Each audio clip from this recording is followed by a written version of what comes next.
Welcome back to the channel, guys. We have another video. I think it's the same channel what did the unsurvivable tornado, which again, before we get into this, I do want to say I understand that some of you absolute legends unfortunately have been part of this or have had family members or friends a part of this, and it can be quite touching and quite hard to see. We completely understand that, and we understand if you want to either click off the video or if you can't watch it or whatever. We understand it's very brutal.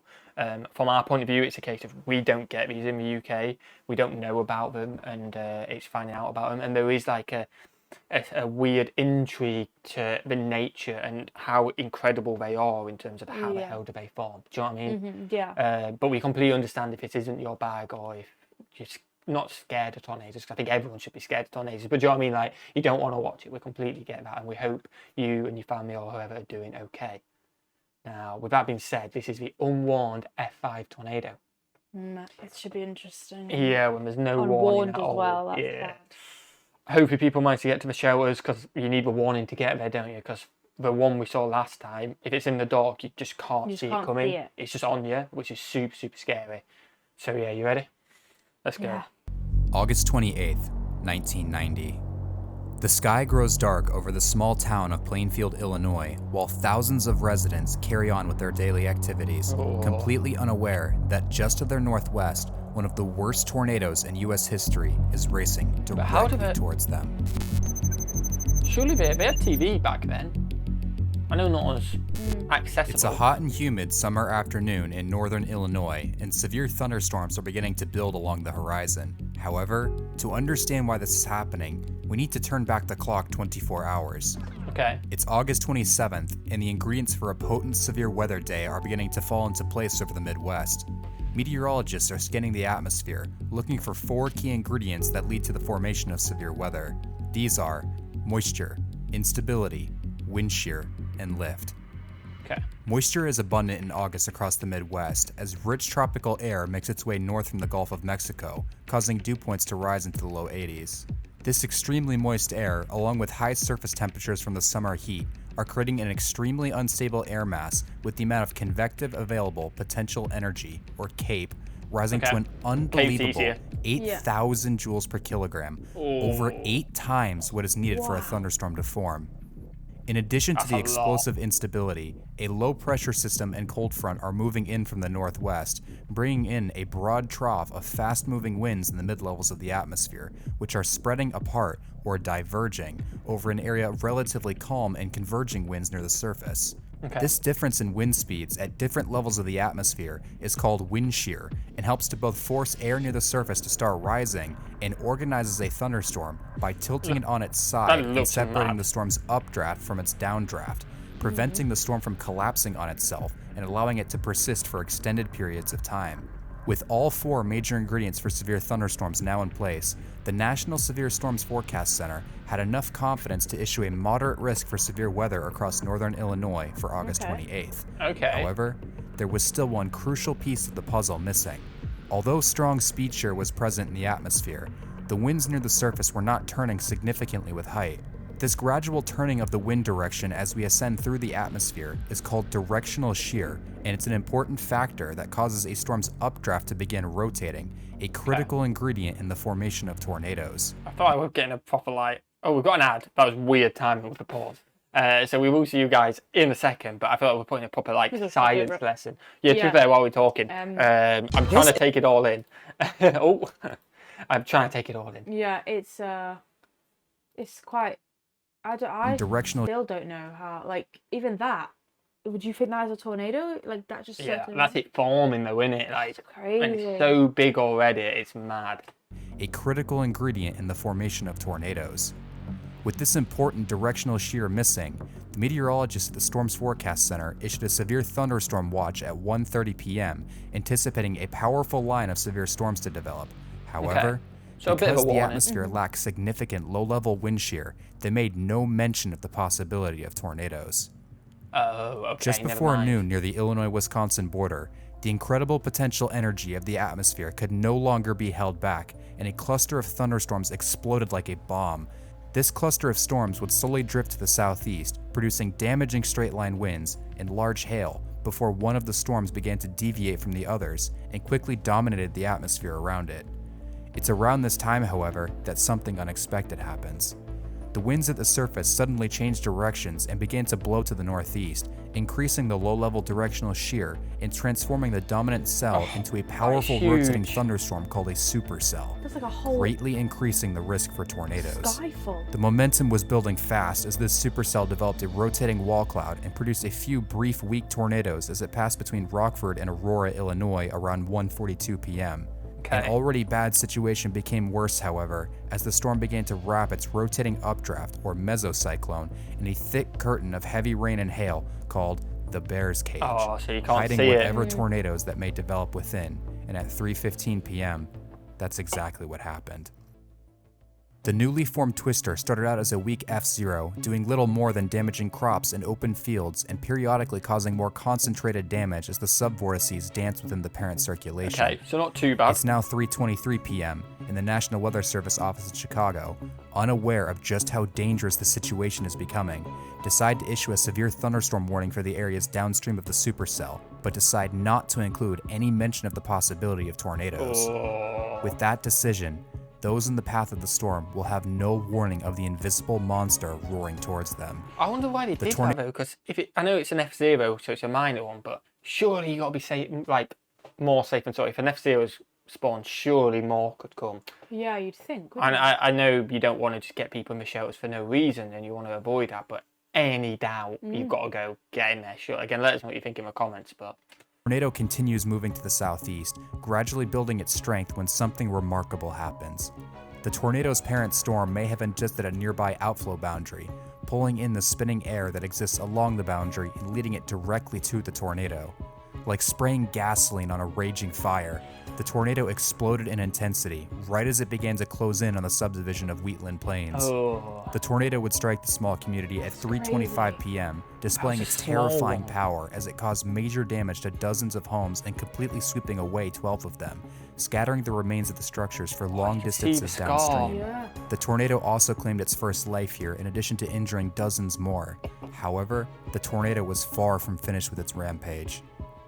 As the tornado crosses 135th Street, it begins to shrink in size, yet as the tornado shrinks, the winds inside the vortex strengthen at a frightening pace, quickly becoming violent, and as the twister crosses West 143rd Street, it reaches its peak strength.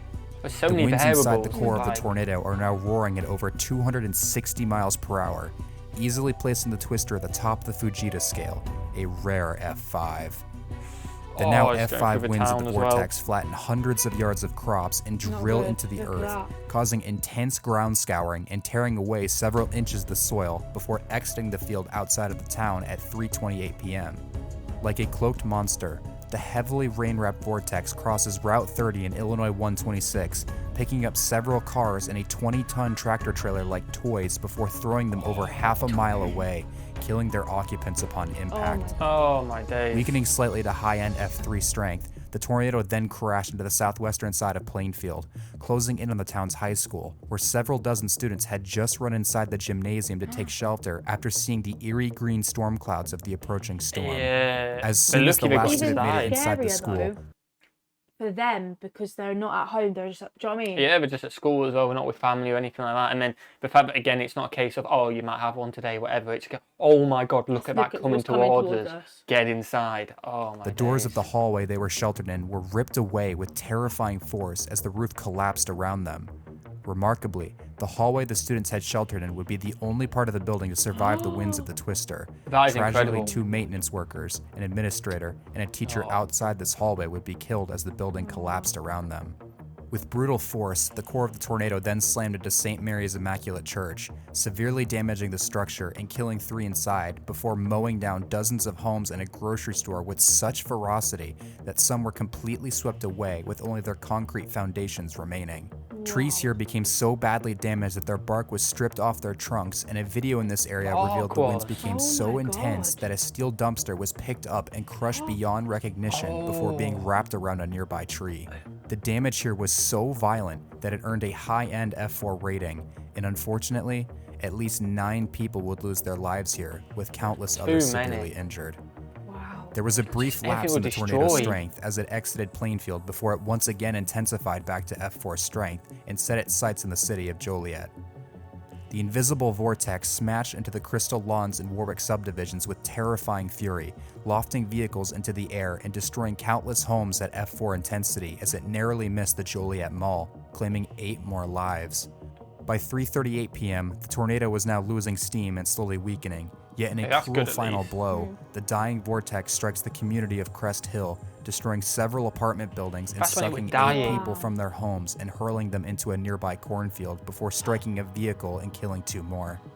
The rapidly weakening twister would damage a few more homes downstream of the apartment complex before finally roping out and dissipating at 3:45 p.m., 2 miles east of downtown Joliet.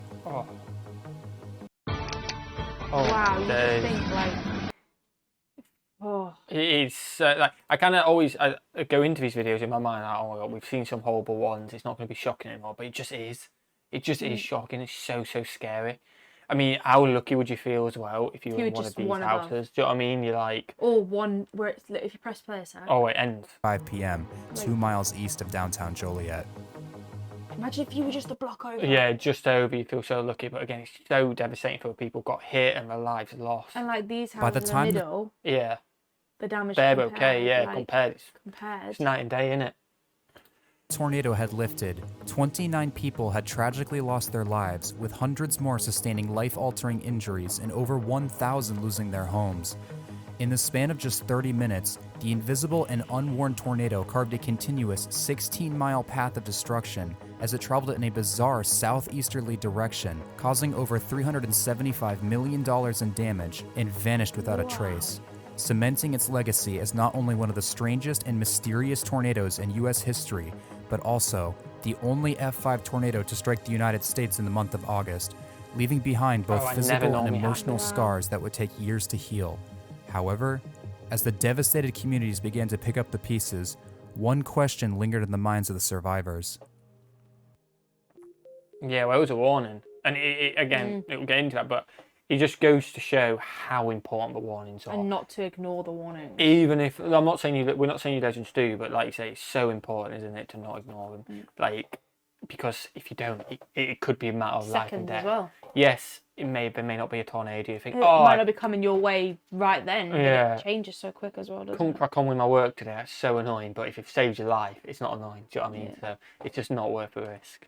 As soon as the Plainfield tornado had lifted, questions about why there had been no tornado warning quickly began to mount among the survivors.